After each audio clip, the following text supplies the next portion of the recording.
من الرياض. أرحب بضيفي الكاتب والباحث السياسي صعب السديد. أستاذ صعب، أهلا بك.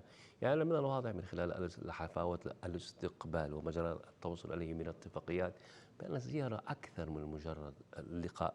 ما تتركه هذه الزيارة، الاجتماعات في البيت الأبيض، من أصداء وإيجابيات في المملكة العربية السعودية؟ عن مساك الله خير.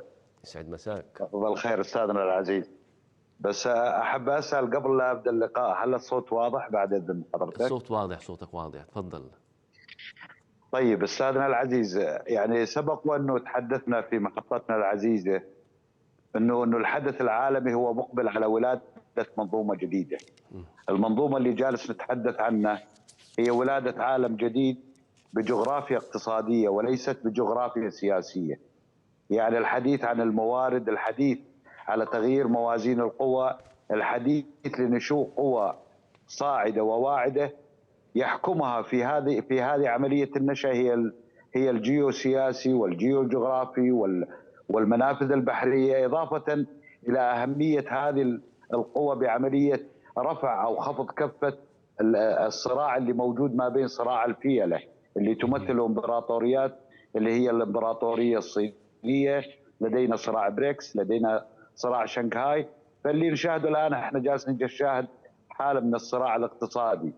وانا اعتقد استاذنا العزيز اذا تسمح لنا تفضل. بكلمه، انا اعتقد حتى الشركاء الشركاء الحلفاء اللي بالمنطقه، انا اعتقد اليوم سنشهد يعني بالقريب العاجل ارتفاع ليفل الشريك الى ان يصبح حليف.